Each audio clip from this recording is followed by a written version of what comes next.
What is up, Waffle Gang? I do hope you are well. My name is Mark, and today we're covering some r/pro revenge.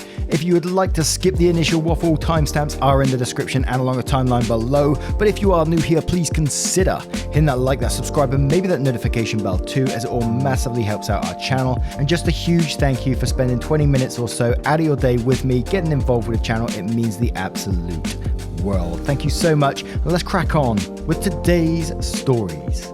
Much love, guys. Now, our first story comes from To See You Low. Fate helped me get back at my brother. I originally posted this in two parts as it was unfolding on r/relationship advice, and a couple of people told me to post it here. I didn't know this sub existed, but I'm happy it does. So, my brother, 23 male, we're twins, is so mean. He's constantly doing messed up stuff to me, 23 female, but the worst thing happened 5 years ago. I got my first boyfriend when I was 18 and a senior in high school. I know we were young, but I really loved him. We'd been dating for 10 months when my brother randomly decided, for literally no reason at all, to make up a story about how he caught me cheating and tell it to my boyfriend. He planned it all out, he came up with details, he made it sound real. And because he's such a scarily good liar and a master manipulator, my boyfriend believed him. No matter what I said or did to prove it wasn't true, he believed my brother over me. My brother kept up with his act the entire time and refused to admit he was lying. At one point I thought I'd finally gotten my boyfriend to believe me, but then he broke up with me a few months later and confessed it was all because he was still convinced I'd cheated on him and he couldn't move past it. He said the worst part is that you won't just tell me the truth. And not to sound dramatic, but that still haunts me. I want to cry every time I think about it, and I still miss him to this day. Also, I think it's important to note that my brother has never once apologized. He's so insanely mean that he just thinks it's funny.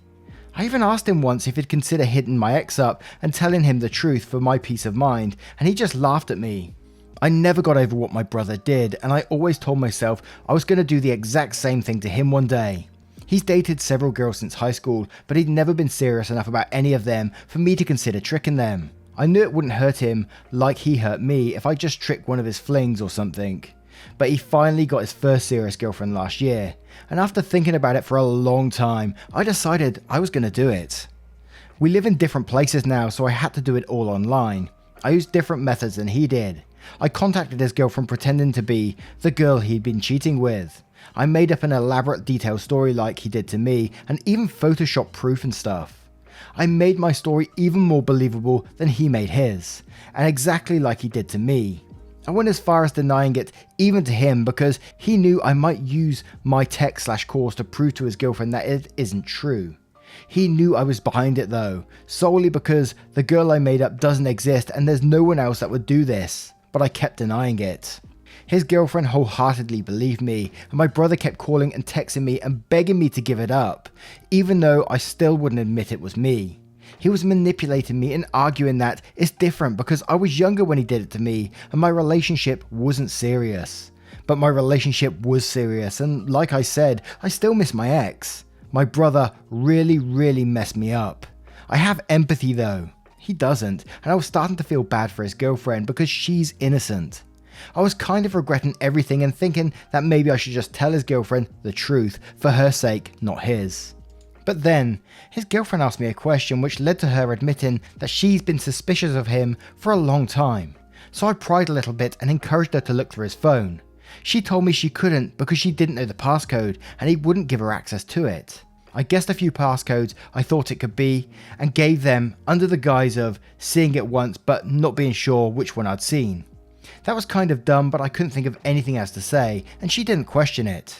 She got in because it ended up being the same one he's had since 2012 when our dads got us iPhones and made us use the same passcode. Idiot.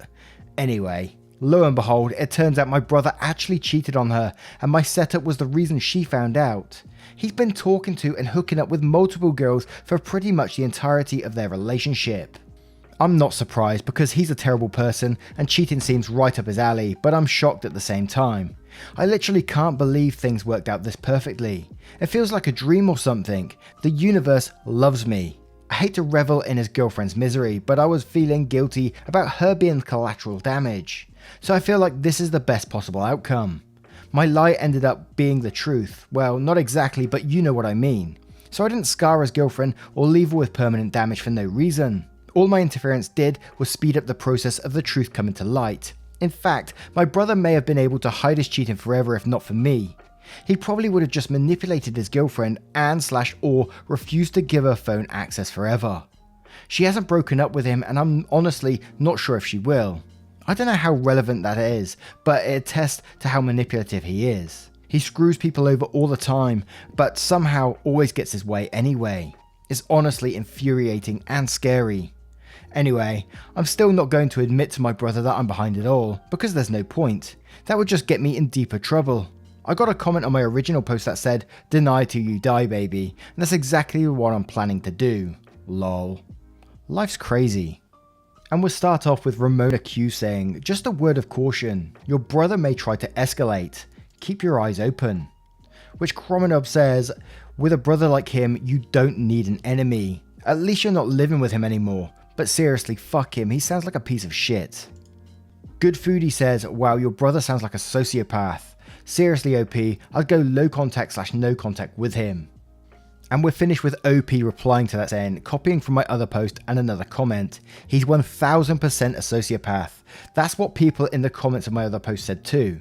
I spent years being told I'm just dramatic when I accuse him of being a sociopath, so I feel very seen now, even if it's just from a bunch of strangers. As for going no contact, I wish I could, but it would be really complicated due to the way our family is. We're all really close. I mean, as a whole, my brother and I aren't close individually. So cutting him off completely would mean not attending holidays, avoiding my parents' house every single time he was there, and a lot of other really difficult situations. I love the rest of my family, so that just isn't doable for me. I keep my distance from him though. We live like 100 miles apart and almost never talk unless it's family related." And now let's move on to the next story. And this next story comes from Spec97. HOA member doesn't know the rules as well as he thinks. Obligatory on mobile, and while English is my first language, I suck at it. This story primarily took place between me and my shitty neighbour who is a member of my community's HOA. Sorry if it's a bit long. As a bit of background, me and my 3 roommates moved into a housing community that is basically just a bunch of cookie cutter townhomes. All of these homes have garages that open onto the street that wind through the community. This is important later, with your front door opening to a path on the other side of your house. There are also some free parking spots on the edge of the community where there are no houses. When we first moved in, we quickly found out that parking could be a bit of a pain during the day, especially when people had guests during the weekend. Now my roommates and I admittedly have more cars than the average family, because we usually have to commute for work, we each have one. We try to make parking easier by using the garage, but we all have tons of sporting equipment, so we can usually get only one car in the garage. When all the parking in all the 3 spots is full, we just park our cars right up against the garage and leave them there during the day or overnight. We'd seen other neighbours do it, and it still left ample room for the people driving on the street to get by. Well, one day, shitty neighbour come up while my roommates and I are in the garage organising some stuff and tells us that we can't park there overnight, as it's against community rules. Before we had a chance to respond, he added, "And if you do it again, I will personally make sure that you are towed." His first comment was pretty reasonable. We just move in and we didn't know that rule. But his second comment really just made him sound like an arse and wasn't necessary. One of my roommates simply responded that we didn't know as we'd just moved in and we wouldn't park there overnight anymore. Well, shitty neighbour, clearly trying to assert his dominance, responded with, "Good, you better not, because I'll be watching." Well, from then on, we did follow those rules. If we parked in front of our garage during the day, we would make sure to move before we went to sleep. This worked out for a while until one fateful day. One of the roommates stopped by quickly after work to grab some dinner and clothes before heading to his girlfriend's. This was around 7 PM, so he just parked up against the garage as it would be quicker than the parking spaces. Plus it was early enough that he didn't think he'd get towed. Around 8 PM, he went to head out and his car was gone. Guess who was there though? Shitty neighbour standing right outside. Immediately he said to my roommates, "Told you you're going to get towed if you parked here again." Shitty neighbour and my roommate argued for a bit before my roommate came back inside and caused the car lot. Well, it ends up they're closed, so we have to get his car in the morning. The kicker, they're going to charge him an overnight fee. All in all, it comes out to $500, which isn't a small amount of money for us. This neighbour has been an arse to us since we moved in, and even though it wasn't my car that was towed, I took this personally. To make sure we didn't get towed again, we decided to read the community rules, and lo and behold, we found out that the street in front of the garage is actually considered a fire lane, and no one is supposed to park there at any point during the day. Between shitty neighbour treating us like shit and the fact that we could get him yelling at his wife every night, not a big detail to the story, but just wanted to say, to add my point that this guy just sucked, I started to plan my revenge. Since quarantine, I started being able to work from home, and my desk conveniently looks out onto the street between the houses. This means that I can clearly see shitty neighbour's garage. I'd started to take notice of when he parks his car out in front of his garage. For about 2 weeks, I noticed that he would come home around 1 PM and leave again at 2 PM. On the third week, I decided I would begin the revenge. On Monday, true to his schedule, he stopped by around 1. After about 10 minutes, I gave the tow company a call and said that he was parked in the fire lane and if they could come and remove his car. 20 minutes later, a tow truck rolled up, hooked up his car and towed it off. About 15 minutes later, shitty neighbour came out and I could hear him start to yell back into his house, presumably at his wife. He then left and didn't come back until later that evening after he'd gotten his car. Now it's funny to do this, and I made sure to send snaps to my roommates who don't work from home. But I wasn't done yet. See, this jackass apparently didn't learn the first time because literally the next day he parks in front of his garage again. What do? Well, the exact same thing as the day before, of course. Again, SN comes out, realises his car is gone, yells at his wife, then goes to get it.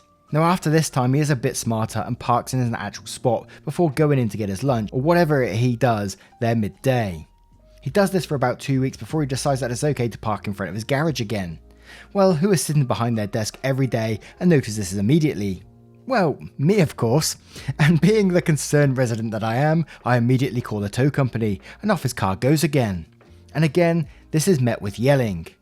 I wish this had a more satisfying ending, but after the third time I decided I would stop because I genuinely felt bad for his wife, who he seemed to do most of the yelling at as if it was her fault that he was a dumbass. What I can tell you is that it definitely cost him over $1,000. If he hadn't gotten my roommate's car towed, we wouldn't ever found that fun little rule.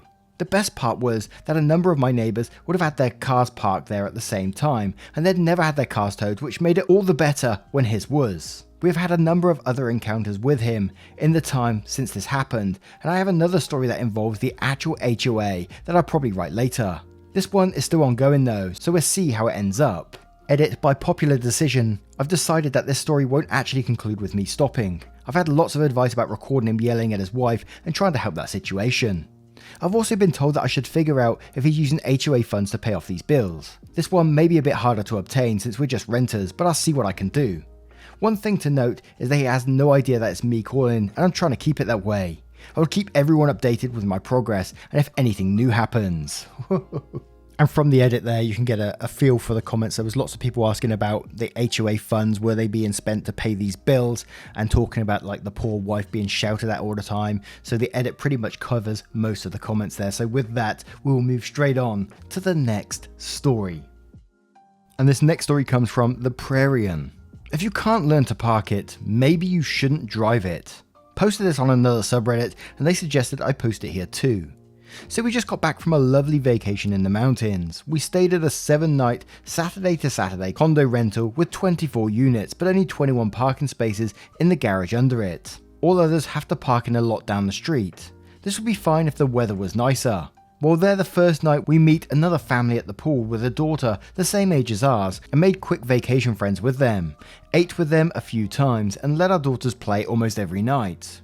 Someone else staying in the building is the too proud owner of a brand new GMC Yukon Denali XL, still with the drive-off tag, so you can guess where we are going.